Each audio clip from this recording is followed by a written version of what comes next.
достар, өткен сабағымызда Selenium кітапханасын өзіміздің компьютерімізге орнаттық және бір қарапайым бір мысалдарды келтіріп өттік. Бұл жерде өзімізге Chrome драйвер және Microsoft Edge драйверлерін орнатып, сол браузерлерді ашып көрсеткен болатынбыз. Енді бүгінгі сабағымызда қарапайым Seleniumның атқаратын жұмыстарын сіздермен кішігірім таныстырып өтейін деп жатырмын. Бұл сабақта ол үшін не істейміз? Біз алдыңғы сабақта орнаттық барлығын. Енді from Selenium import веб драйверімізді бағдарламамызға аламыз. Осының ішінен бір сразу кітапханаларды қосып кетейін. Import деп бізге time деген кітапханамызда керек болады. Яғни браузерімізді ашқаннан кейін бірнеше секундтар тоқтатып тұру үшін, яғни ұйықтатып қою үшін. Енді бізге не керек қазір? Драйвер керек. Драйверіміз бізде driver тең webdriver.chrome. Мына жерге Edge деп те жазсақ болады, мысалға. Edge, яғни Microsoft Edge. Екі браузердің кез келген бір өзіңізге орнатып алған браузерлердің түрін қолдана бересіз. Мысалға менікінде Chrome. Chrome'ды орнаттық. Одан кейін біз URL береміз, бір сайт. URL тең https www.makedev.kz. Өзіміздің сайтымыз, білесіздер. Одан кейін ары қарай біз драйвермен сол сайтқа запрос жібереміз. driver.get URL-ды сол жерге саламыз. Одан кейін бізге сайтқа кіргеннен кейін time.sleep ұйықтатып қоямыз. Қанша секундқа ұйықтатамыз? Мысалға бір 3 секунд ұйықтасын. Мысалға бұны көрейік экранда. Орындатып көрейік. Ctrl-Shift тырнақша. 3 секундтан кейін сразу өз жабылу керек браузер. Enter'ды басамыз. Cell Basics деген приложение. Мына жерде бағдарламамен ашылып тұр қазір. Makedev.kz сайты. 3 секундтан кейін бағдарлама жабылды. Программа жабылды. Бұны driver close деп те жасасақ болады негізі. driver.close методын қолдансақ жеткілікті негізі. Енді бұны time деп ең соңынан қойып, ең соңынан да жаппай тұрып бір 3 секунд күтсін, содан кейін барып бір жұмыстарды істесін. Соған байланысты жасайық. Енді мына жерде біз мына сайтқа кіргеннен кейін экранға не жаздыра аламыз? Print деп, driver деп тайтлын жаздыра аламыз. Яғни кірген сайтымыздың тайтлында не жазылса, соны экранға жаздырта аламыз. Оны сақтаймыз, Ctrl-Shift тырнақшаны басып, орындатқызайық бағдарламамызды. Сайт ашылды. Мына жерде тайтлда Makedev-ті осы программамызға жаздыртамыз. Яғни мына жерде 6 секунд күтеді и экранға Makedev жазуы келеді. Біздің тайтлымызды экранға жаздырттық. Енді бұл жаздыртуды ең соңына қарай қойып қояйық. Яғни біз қолданғаннан кейін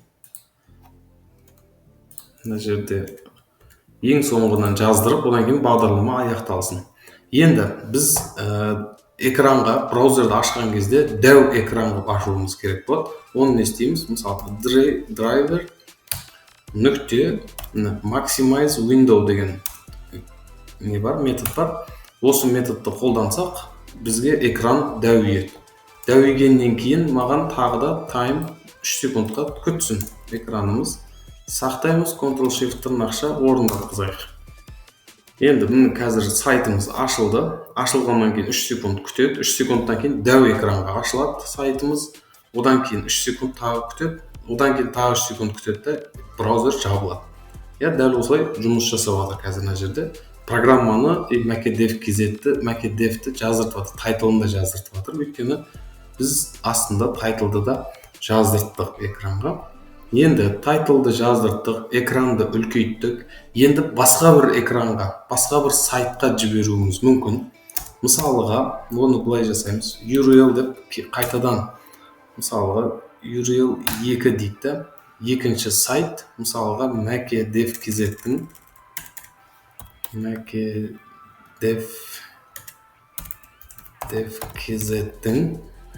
about PHP деген парақшасы бар.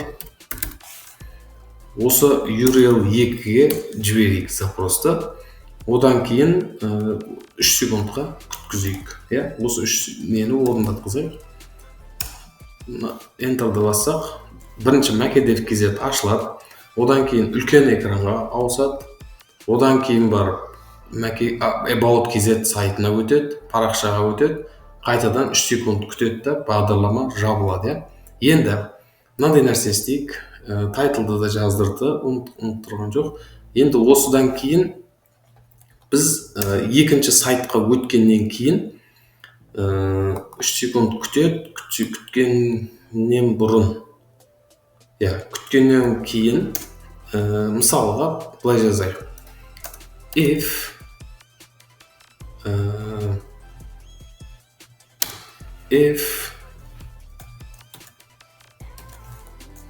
makedev in driver title'дың ішінде makedev деген сөз бар болатын болса, біз driverге нүкте save screenshot деген нәрсе бар. Скриншот жасайық. makedev.png деп бір скриншот сақтап алайық. И ары қарай жұмысымызды істеткізейік. Ctrl-Shift тырнақша орындатқызамыз бағдарламаны. Сайт ашылады.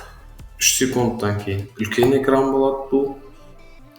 3 секундтан кейін makedev деген нені көргеннен кейін, мына жерді көргеннен кейін скриншот жасайды. Одан кейін тағы 3 секунд күтеді, жабылады. Енді мына жерде Ctrl-B мен, терминалымыз жабайық, Ctrl-B мен мына жерде makedev.png бізде ашылды сурет. Яғни about.php'ді ашқаннан кейін, ішінде makedev тайтлы бар болғаннан кейін экранда скриншот сақтап берді маған. Яғни скриншот кез келген уақытта өзіңіз png қолдана берсек болады. Енді қазір өшіріп тастай салайын.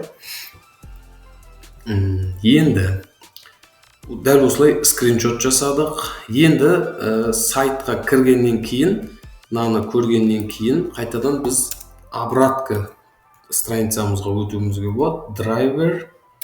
driver.back деген нәрсені қолданамыз. Астына time'ды 3 секунд тағы да күткізейікті. Тайтлы мен экранға жаздырып бағдарламамызды бітірейік. Орындатқызайық. Сайтымыз ашылады. 3 секундтан кейін экран дәует. Одан кейін about.php-ға өтеді. Мына жерде, мына жоғарыда about.php. Скриншот жасайды, қайттан назад өтеді. Одан кейін барып жабылады бағдарлама 3 секунд күткеннен кейін. И makedev бізде тайтлын да экранға жазып береді. Жалпы бұл Selenium'дағы веб-драйвердегі бұл қарапайым орындалатын амалдар. Келесі сабағымызда бір сайтқа кірген кезде тіркелеміз ғой. Сол тіркелген кезде, мысалға атың, фамилия, имя, барлық нәрселерді сұрайды ғой. Сол ячейкаларға нені толтырамыз, яғни қалай толтырамыз, мәтінді қалай жазамыз. Сол туралы сабақ болатын болады. Келесі сабағымызда кездескенше сау болыңыздар.